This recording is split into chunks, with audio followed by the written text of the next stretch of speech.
For your balls only, I mean for your eyes only. And let me just say something before I start this review. I was wrong. The Spy Who Loved Me wasn't the actual James Bond spy film. I mean, it was kinda, but it didn't really suit the old spy style. This is the one that was an actual spy film because it followed the theme of real life approaches, unusual strong native themes of revenge, and the consequences they could face if this really happened. And that's what I like most about this film. This is one of Roger's best films and maybe one of the best James Bond films ever. Okay, maybe some parts of this movie are goofy. I mean, how the fuck can that happen?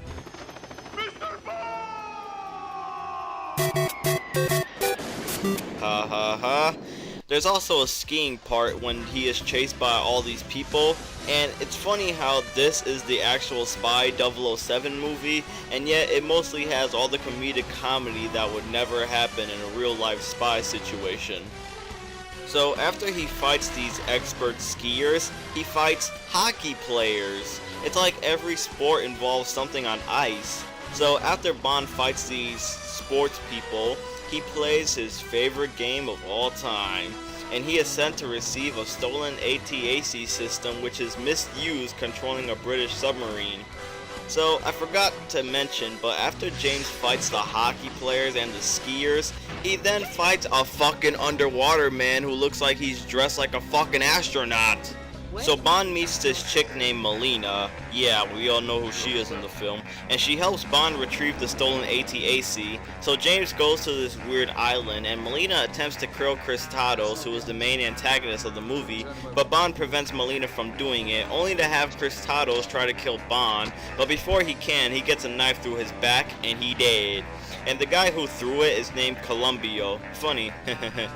Why I find that funny, I have no freckle-lecking idea. So a helicopter comes and they were going to collect the ATAC, but Bond throws it off a cliff and it demolishes in slow motion. And he ends the scene saying, "That's Dayton, comrade. You don't have it, I don't have it."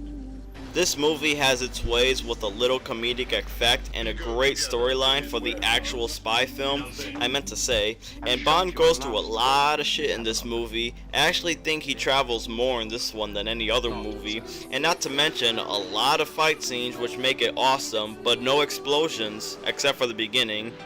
Fucking shocker. But it still makes it up. I mean, I like the part when James simply kicks the car and the thing fucking rolls like shitly crazy. And this movie is a classic. I mean, it has a lot of great moments, and in the end, Bond has sex with his other, and you know guys. And this movie has a great imagination of what could really happen in a spy situation, but it goes off the deep end by making it funny for the audience, and especially themselves. Great work, Roger, and stay tuned because we have 2 more movies to go.